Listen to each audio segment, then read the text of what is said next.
얼마 전에 제가 프로그램을 하나 보았는데요. 유퀴즈라고 하는 프로그램입니다. 혹시 알고 계십니까? 많이 보시는군요. 괜찮습니다. 그 프로그램에 조우진이라고 하는 배우가 나와서 대담하고 이야기를 나누는 장면을 보았는데, 참 마음이 여러 가지로 생각하게 하는 그런 프로그램이 아니었는가 생각이 듭니다. 조우진이라고 하는 이 배우가 요즘에는 아주 잘 나가는 배우인 것이죠. 예, 고개를 끄덕하시는 분도 계시고 그렇습니다. 아, 이분이 일약 스타가 되게 된 계기는 내부자들이라고 하는 영화에서 조상무라고 하는 역할을 맡아 아주 참 잔인한 악마 악당의 역할을 잘해서 일약 스타가 되었는데요. 그렇게 스타가 되기 전까지 무명의 배우 시절이 있었습니다. 대부분의 모든 배우들이 무명의 시절들이 많이 있는데요. 이 배우는 얼마나 많은 무명의 시절을 보냈냐면은 16년이라고 하는 무명의 시절을 보냈다고 해요. 그 16년이라고 하는 기간이 결코 짧지 않은 기간이었다고 생각이 드는데, 하루는 TV 드라마에 출연할 수 있겠다고 하는 연락을 받고 실컷 나갔는데, 분위기가 좀 이상하더래요. 분장하시는 분도 좀 그렇고 알고 봤더니 캐스팅 디렉터가 실수로 두 명을 부른 거예요. 그래서 다른 사람은 출연하고 자기는 어디 있을지도 모르고 어떻게 해야 될지도 모르고 당황스러운 상황 가운데서 그냥 아무런 역할도 맡지 못한 채 집으로 돌아왔다고 하는 이야기를 하는 것을 들었습니다. 아, 그렇게 출연하기 전에 친구들한테 가족들한테 기뻐서 연락을 막 했겠죠. 하면서 나 드디어 텔레비전 나오게 됐다고, 단역이지만 역할을 맡아서 하게 되었다고 많은 사람들한테 응원의 이야기를 부탁하고, 그러면서 나갔는데 아무런 역할도 못하고 그냥 돌아오게 되는 그때 휴대폰을 꺼버리고 그리고 소주 두 병을 사서 서울의 지하 단칸방에 들어가 그냥 혼자 참 자신의 신세를 한탄하는 그런 씁쓸한 시간을 보낸 적이 있노라고 고백하는 이야기를 들으면서 마음이 짠하다는 그런 생각을 느끼게 됐습니다. 그런 그런 배우인데, 그런데 그 사람이 언제 일약 스타가 되었는가? 영화 하나 잘 만나가지고 그래서 스타가 되고 그 이후로는 잘 나가게 되는 것이죠. 지금은 광고도 많이 찍고 드라마도 많이 나가고 영화도 많이 나가고 하면서 그의 인생이 피게 되었다고 하는 이야기를 듣게 됐습니다. 어쩌면 수많은 배우들이, 무명의 배우들이 나도 그렇게 그런 기회를 한번 잡아서 나도 그렇게 일약 스타가 되는 기회를 잡았으면 좋겠다, 내게도 그런 때가 있으면 좋겠다고 기다리면서 절치부심하고 있는 것이 아닐까 싶습니다. 그런데 성경에 보면 오늘 우리가 살펴보고자 하는 이 다윗이라고 하는 사람도 어느 순간에 일약 스타가 될 수 있는 그런 기회를 잡은 적이 있었습니다. 그게 언제였을까요? 골리앗과의 싸움인 것이죠. 다윗이 누구였는가? 일개 소년에 불과했습니다. 어느 한 지방에 양을 치고 있던 양치기에 불과했던 것이죠. 그 누구도 알아보지 못하는 그냥 평범한 인생을 살고 있던 다윗에게 그 어느 날 일약 스타가 될 수 있는 그런 기회를 잡게 된 것이 골리앗과의 싸움이었습니다. 그 블레셋과의 전쟁 가운데서 모든 사람들이 벌벌 떨고 있을 때 다윗은 하나님을 의지하고 나가서 물맷돌로 골리앗을 쓰러뜨렸고, 그리고 그 결과 다윗은 일약 스타가 되고 말았습니다. 그러면 그 다음은 어떤 단계가 나와야 정상적이라고 말할 수 있을까요? 조우진 배우처럼 그 다음에는 일이 술술 잘 풀리고 탄탄대로가 열리는 게 정상이라고 할 수 있을 것 같습니다. 하지만 다윗의 경우에는 정반대의 길을 겪게 되었습니다. 왜냐하면 사울 왕이 다윗을 시기하고 질투하면서 다윗을 죽이겠다고 하는 마음을 먹었기 때문에 그런 것이죠. 개선하고 돌아오는 그 길 가운데서 여인들이 노래를 부르기를 사울이 죽인 자는 천천히요 다윗이 죽인 자는 만만히로다 하는 그 말에 사울 왕의 마음이 뒤틀려지기 시작하고 불편해서 이 다윗을 죽이지 아니하면 내가 죽겠다, 다윗을 없애야만 내가 살겠다고 하는 그런 생각으로 그날 이후로 다윗을 죽이는데 혈안이 되어버려서 다윗의 인생은 풀린 것이 아니라 오히려 꼬여버린 인생을 살게 된 것이 다윗의 인생이었습니다. 그 뒤로 다윗은 도망자의 삶을 살 수밖에 없었습니다. 마치 산적두목처럼 이산저산을 다니면서 그리고 피난의 길을 다녀야만 했던 그런 고난의 삶을 살 수밖에 없었는데, 어쩌면 이런 상황 가운데서 다윗은 절망하고 다윗은 무너질 수 있는 이런 상황이 있었음에도 불구하고 놀랍게도 다윗은 그 기간 동안에 절망하지 않았습니다. 소주 2병을 사갖고 가서 괴로워하면서 좌절한 것이 아니라, 놀랍게도 다윗은 그 기간을 어떻게 보냈는가? 정말 열심히 살았습니다. 하나님께서 나를 왜 이곳에 보내셨는가? 나를 이곳에 보내신 이유가 이런 일을 하라고 하는구나. 그러면서 자신에게 찾아온 수많은 억울한 사람들, 가난한 사람들, 여러 가지 문제가 있는 사람들을 보듬어주고 품어주고 그 사람들을 도와주면서, 비록 왕이 아니지만 자신에게 찾아온 사람들을 도와주면서 신실하게 삶을 살 수 있었고, 그러한 과정에 인고의 시간을 많이 지난 다음에 나중에 왕이 될 수가 있었는데요, 다윗은 이렇게 힘들고 어려운 고난의 순간에 절망적인 상황 가운데 있을 때 일이 꼬이고 막히고 죽음의 문턱 앞에 서 있던 이 다윗에게 이 다윗이 무너지지 않고 견딜 수 있었던 이유가 있었다고 하면 무엇이라고 생각하십니까?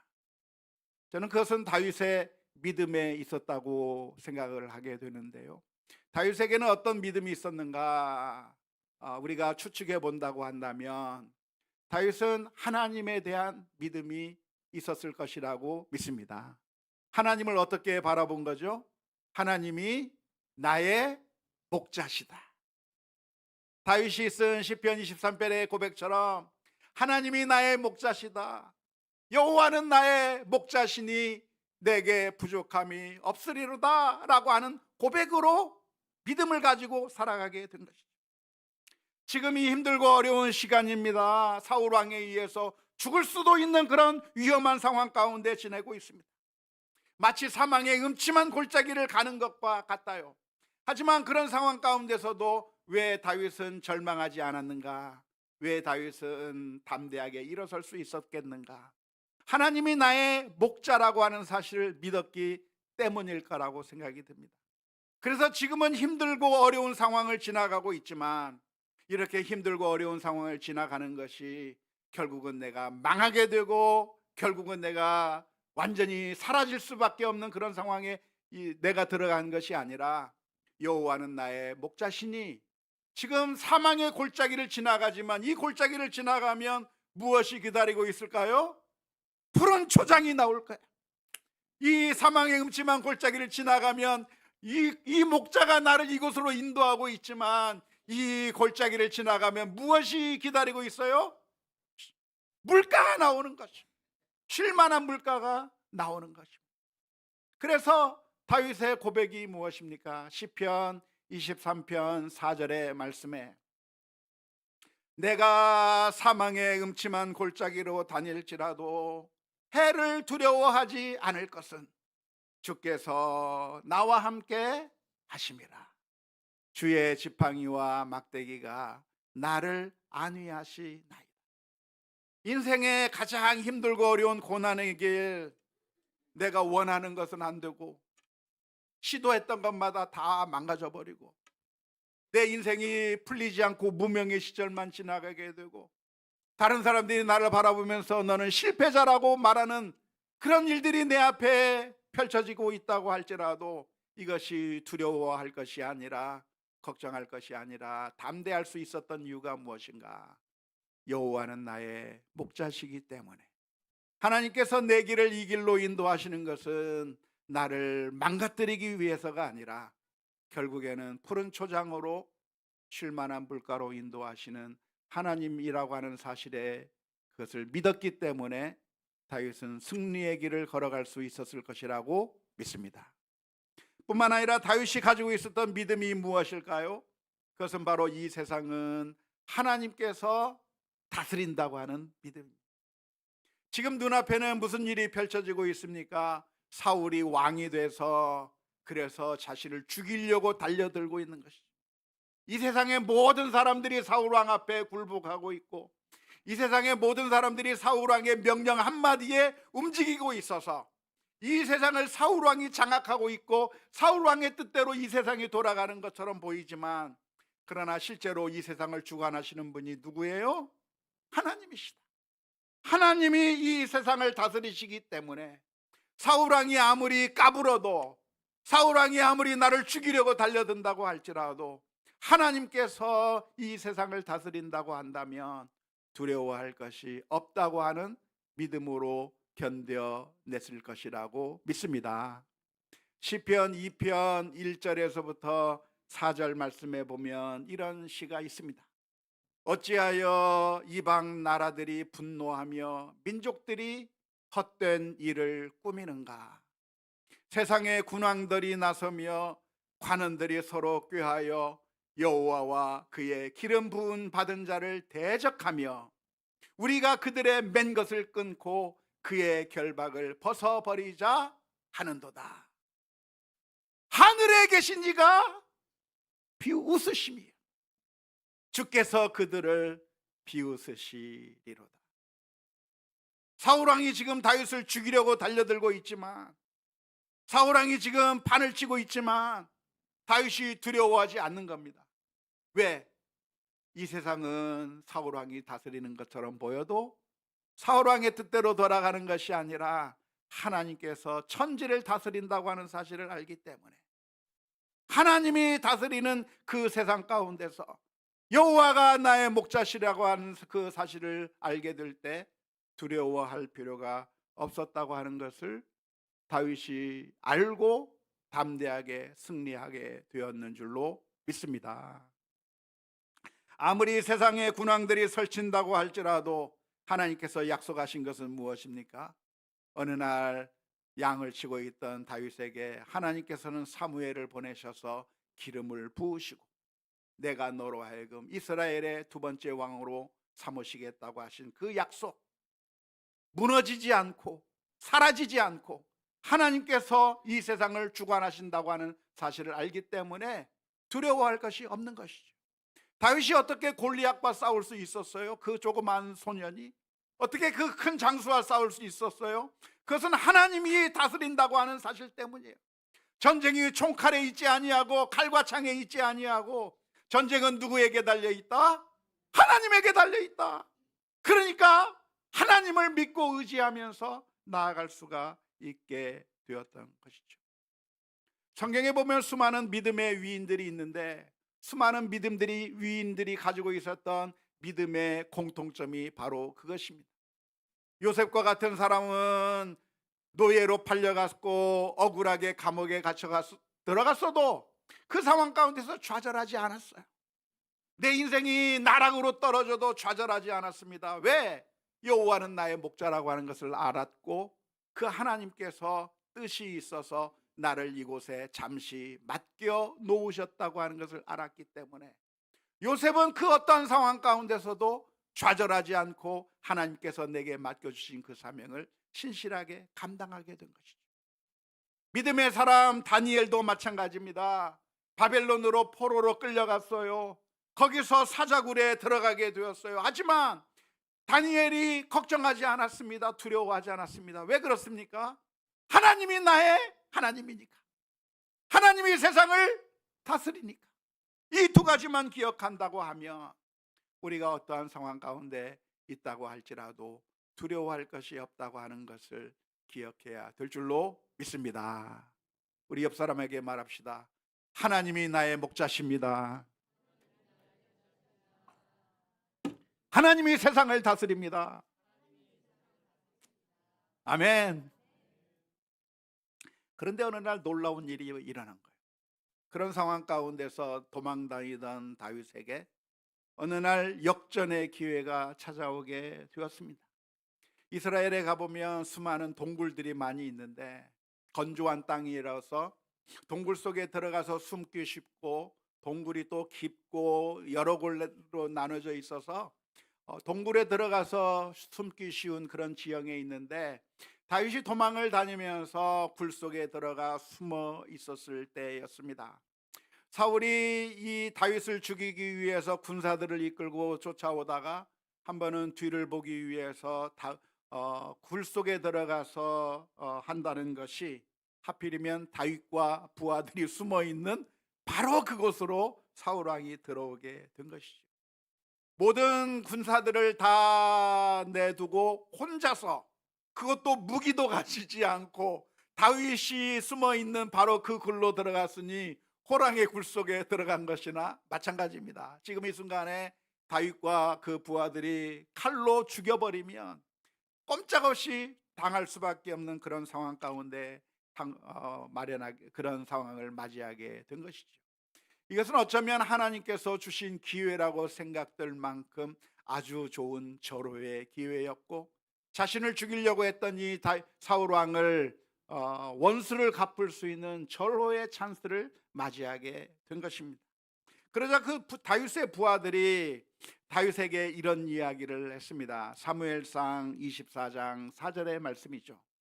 다윗의 사람들이 이르되 보소서, 여호와께서 당신에게 이르시기를 내가 원수를 내 손에 넘기리니 내 생각에 좋은 대로 그에게 행하리라 하시더니 이것이 그 날이니이다 하니 다윗이 일어나서 사울의 겉옷가자락을 가만히 베니라.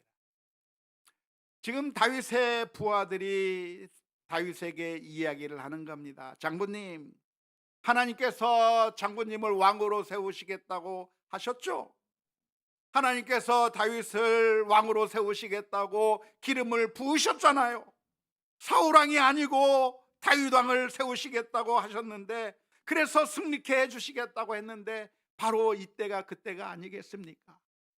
하나님의 선하신 뜻에 따라 사울 왕을 죽여버리고 그리고 왕으로 세워주셔서 지금 사울 왕의 지배 가운데 고통받고 있는 이 백성들을 살려주시고 제발 이 고난의 시절을 다 끝내버리고 역전해버리라고 하는 그런 이야기를 하게 되었던 것입니다. 이런 이야기가 다윗에게 얼마나 참 위로가 되고 정말 듣기 좋은 소리가 아닐까 싶어요. 다윗의 마음 가운데도 그런 생각이 들 수 있었을 거라고 생각이 듭니다. 하지만 놀랍게도 이 순간에 다윗은 사울 왕을 죽이려고 하지 않았습니다. 놀랍게도 다윗은 무슨 이야기를 하는가? 사무엘상 24장 6절 7절 말씀에 이런 이야기를 하고 있습니다. 자기 사람들에게 이르되 내가 손을 들어 여호와의 기름 부음을 받은 내 줄을 치는 것은 여호와께서 금하시는 것이니 그는 여호와의 기름 부음을 받은 자가 됨이니라 하고, 다윗이 이 말로 자기 사람들을 금하여 사울을 해하지 못하게 하니라. 사울이 일어나 굴에서 나가 자기 길을 갔다고 성경은 기록하고 있습니다. 그 짧은 시간에, 그 조급한 시간에 판단을 했는데 사울 왕을 죽이려고 하는 결단을 내린 것이 아니라 죽이지 않겠다라고 뒤로 물러선 것이죠. 다윗이 사울 왕을 죽이지 않은 이유가 어디에 있습니까? 그래서 사울 왕이 기름 부음을 받은 사람이기 때문에, 기름 부음 받은 사람은 안 죽여야 하기 때문에, 죽이면 안 되기 때문에 안 죽인 거라고 이야기를 하고 있는데 정말 그것뿐일까요? 기름 부음을 받지 않은 사람은 죽여도 됩니까? 그게 아니에요. 나중에 우리가 살펴보게 되면 그 압살롬의 반역을 피해서 도망가던 다윗이 시므이라고 하는 사람을 만난 이야기가 사무엘 하의 말씀 가운데 기록되어 있습니다. 그때 시므이라고 하는 사람은 다윗 왕을 저주하면서 욕을 하고 도망가는 그 다윗을 향해서 흙먼지를 날리고 돌을 날리면서 그렇게 다윗을 욕한 사람이 시므이라고 하는 사람입니다. 그러자 다윗의 부하들이 그를 죽이겠다고 달려들기 시작했습니다. 다윗 왕이시여, 저 시므이 저 놈을 살려두면 안 됩니다. 우리가 가서 죽여버리겠다고 이야기할 때 다윗이 그래, 쟤는 기름 부음 안 받았으니까 죽여도 돼 라고 이야기한 것이 아니라, 놀랍게도 다윗은 무슨 이야기를 합니까? 저 사람이 나를 저주하는 것은 하나님께서 나를 저주하라 하신 것이니 죽일 수 없다. 하나님께서 나에게 하시는 말씀을 저 사람을 통해서 하는 것이라고 하면서 죽이는 것을 포기하게 된 것입니다. 다윗은 무엇을 생각했는가? 죽일 수 있는 상황 가운데서, 원수를 갚을 수 있는 상황 가운데서 원수를 갚지 않아야 할 이유를 찾은 거예요. 내가 저 사람을 죽여버리고 원수를 갚아버리고 그래서 이 모든 고난을 끝장내버릴 수 있는 그 상황 가운데서 내가 원수를 갚지 않아야 될 이유들을 찾은 거예요. 왜 저 사람에게 원수를 갚지 않는가? 저 사람은 기름 부음 받은 사람이니까 내가 갚을 수 없다. 왜 내가 저 사람을 죽이지 않는가? 저 사람에게 원수를 갚지 않는가? 하나님께서 저 사람으로 하여금 나에게 저주하라 하심이니 내가 저 사람을 죽일 수 없다. 내가 저 사람을 죽일 수 없는 이유를 100가지, 1000가지, 10,000가지라도 찾아가면서 원수를 갚는 게 하나님의 뜻이 아니라 원수 갚지 않는 것이 하나님의 뜻이라고 하는 사실을 발견하고, 놀랍게도 다윗은 이 시간에, 이 순간에 원수를 갚지 않은 선택을 하게 된 것입니다. 이것이 어디에서 나왔는가? 그것은 바로 다윗의 믿음에서 나온 줄로 믿습니다. 다윗은 무엇을 믿었습니까? 다윗의 믿음이 무엇입니까? 여호와는 나의 목자라고 하는 사실을 믿은 거예요. 하나님이 이 세상을 다스린다고 하는 것 사실을 믿은 거예요. 그것은 절망의 순간뿐만이 아니라 내가 원수를 갚고 싶은 순간에도 떠오르는 생각이에요. 저 사람이 나를 괴롭게 하고, 저 사람이 말 한마디로 나를 죽이려고 하고, 저 사람이 내 것을 빼앗아가 버리고, 저 사람이 나에게 엄청난 상처를 주었지만, 그러나 그 순간에도 다윗이 기억하고 있었던 것이 무엇이냐면 하나님이 나의 목자시고 하나님이 이 세상을 다스린다고 하는 거예요. 내가 원수를 갚지 않아도, 내가 원수를 반드시 갚아야만 정의가 이루어지는 것이 아니라 내가 당한 대로 그 이상으로 갚아주어야만, 그래야 정의가 이루어지는 것이 아니라 내가 원수 갚지 않아도 하나님께서 다스리시고 하나님께서 억울한 것을 풀어주시고 하나님께서 우리들의 마음을 받아주시고 우리들의 눈물을 닦아주시는 이 세상을 누가 다스리시는가? 하나님께서 다스리신다고 하는 사실을 믿을 때 원수를 갚을 수 있는 상황 가운데서 갚지 않고 뒤로 물러서는 선택을 할 수 있었을 줄로 믿습니다. 성경의 가르침은 무엇입니까?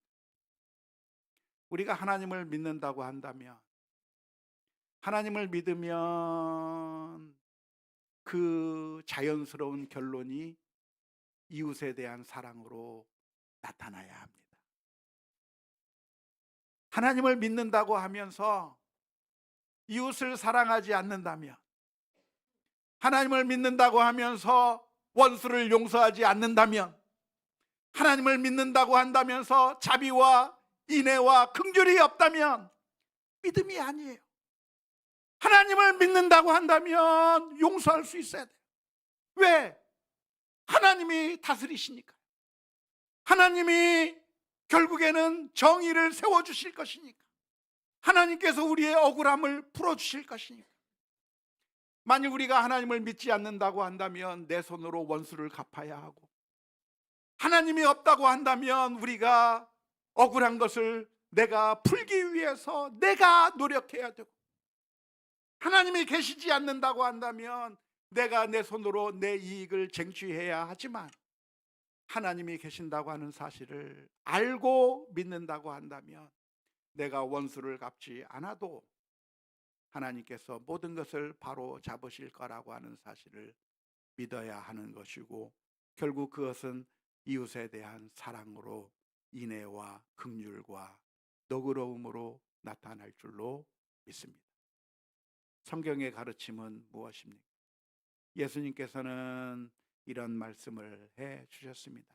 마태복음 5장 43절에서부터 44절의 말씀에, 또 내 이웃을 사랑하고 내 원수를 미워하라 하였다는 것을 너희가 들었으나 나는 너희에게 이르노니 너희 원수를 사랑하며 너희를 박해하는 자를 위하여 무엇하라? 기도. 너희를 힘들게 하는 사람을 축복해 주고, 너를 괴롭게 하는 사람을 위해서 기도해 주고, 너를 괴롭게 하는 사람에게 오히려 사랑을 베풀라. 그게 성경의 가르침이에요. 왜? 그러면 내 억울한 건 어떻게 해요? 내가 당한 건 어떻게 해요? 하나님께서 뭐라고 말씀하십니까? 로마서 12장 19절에서부터 21절의 말씀. 내 사랑하는 자들아, 너희가 친히 원수를 갚지 말고 누구의 진노하심에 맡기라? 하나님의 진노하심에 맡기라. 기록되었으되 원수 갚는 것이 내게 있으니 내가 갚으리라고 주께서 말씀하시니라. 내 원수가 줄이거든 먹이고 목마르거든 마시게 하라. 그리함으로 내가 숯불을 그 머리에 쌓아 놓으리라. 악에게 지지 말고 선으로 악을 갚아라. 만일 이 순간에 다윗이 부하들의 말에 따라서 사울을 죽이는 선택을 했다고 한다면 다윗이 승리하게 된 것일까요? 고난을 끝내고 다윗이 왕이 될 수 있으니까 이제는 다윗이 승리한 것이라고 말할 수 있을까요? 어쩌면 그것이 승리한 것처럼 보이지만 사실은 패배한 것이라고 할 수가 있겠습니다. 누구한테 진 것이죠? 사탄에게 진 거예요. 사탄에게 굴복한 거예요. 왕의 자리가 우상이 되고, 내 욕심이 우상이 되고, 내 명예가 우상이 되고, 나의 탐욕이 우상이 되어서 그 우상들을 섬기라고 하는 너의 그 욕심을 이루기 위해서 원수를 죽여버리고, 너의 자존심을 위해서 원수들을 박살내버리라고 하는 사탄의 말에 우리가 굴복하고 그 우상 앞에 우리가 엎드린 거예요. 사탄에게 져버리고 만 것이죠. 우리는 하나님을 믿어야 합니다. 우상을 믿는 것이 아니라, 사탄을 믿는 것이 아니라 하나님을 믿어야 하는 것이고요. 하나님을 믿을 때 우리는 이 이웃에 대한 사랑으로, 너그러움으로 우리의 모습들이 나타나게 될 것입니다. 우리가 조급한 이유는 무엇인가? 우리가 내 손으로 원수를 갚으려고 하는 이유가 무엇인가? 그것은 하나님이 없다고 생각하기 때문입니다. 하지만 놀랍게도 다윗은 이 순간에 믿었습니다. 내가 지금 이 순간에 원수를 갚지 않아도 하나님께서는 결국에는 바로잡으실 것이고, 내 눈에서 눈물을 닦아주실 것이고, 하나님께서는 나를 그 약속하신 대로 왕으로 세워주실 거라고 하는 사실을 믿었기 때문에 이 긴박한 짧은 그 순간에 부하들의 말에 귀를 기울이고 죄악을 범한 것이 아니라 하나님의 앞에 엎드려져서 하나님께서 기뻐하실 일이 무엇인가를 생각하며 믿음으로 반응하게 된 줄로 믿습니다. 다윗의 부하들은 상황을 잘못 해석한 것이죠. 지금은 이 날이 아니고 바로 이 날이 원수를 갚을 날이 아니라 지금은 사랑하고 용서해야 될 날입니다. 지금 이 순간에 다윗이 사울을 죽여서 기회를 잡는 기회가 좋은 기회가 아니라 하나님의 때를 기다리며 하나님께서 인도해 주실 것을 기다리는 것이 하나님께서 우리들에게 원하시는 것이라고 하는 사실을 기억해야 될 줄로 믿습니다. 오늘 우리들의 삶 가운데서도 힘들고 어려운 일들이 많이 있습니다. 사람들이 지나가면서 내던진 말 한마디가 우리들의 가슴을 후벼 파버리고 정말 견딜 수 없을 정도로 분노가 치밀게 되고 때로는 절망스러운 상황들이 우리들 가운데 펼쳐질 때가 있습니다. 그럴 때 나 혼자 외롭다고 느낄 때, 여러 가지 문제들을 경험하게 될 때 우리는 어떻게 해야 할 것인가? 그 순간에 하나님의 뜻을 묵상하며 우리들의 마음 가운데 육체의 소리가 들리는 대로 따라하는 것이 아니라 하나님께서 들려주시는 선한 음성에 귀를 기울이는 우리 모두가 되어야 될 줄로 믿습니다. 안타깝게도 오늘날 다윗의 부하들과 같은 목소리를 주장하는 사람들이 판을 치는 시대가 되어버렸습니다. 우리의 힘으로 본때를 보여주고 우리가 짓밟아 버려야 우리에게 까불지 않고 우리가 가진 힘으로 밟아버려야 그래야 된다고 혐오를 조장하고 증오를 조장하는 사람들이 판치는 세상에 우리가 살고 있습니다. 하지만 그 목소리에 귀를 기울일 것이 아니라 주님께서 우리에게 무슨 말씀을 해주셨는가에 귀를 기울여야 하고 하나님께서 무엇을 기뻐하시는가, 하나님께서 우리가 어떻게 행동하기를 원하시는가를 진지하게 묵상하면서 오늘 저와 여러분들이 주님의 뜻에 순종해야 할 것입니다. 왜 우리는 우리의 힘으로 원수를 갚을 것이 아니라 용서해야 하는 이유가 어디에 있습니까? 우리가 피해를 당해도 오히려 사랑의 손으로, 오히려 너그러운 마음으로, 오히려 사랑과 자비로 대해 주어야 될 이유가 어디에 있습니까?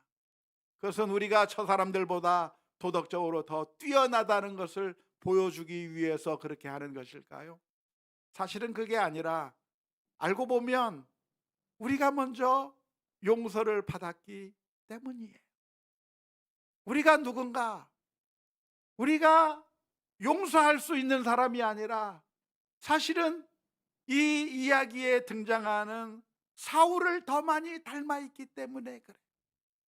우리는 다윗과 사울의 이야기를 보면서 다윗이 우리일 거라고 생각하지만 사실은 그게 아니라 사울이 우리들의 모습이에요.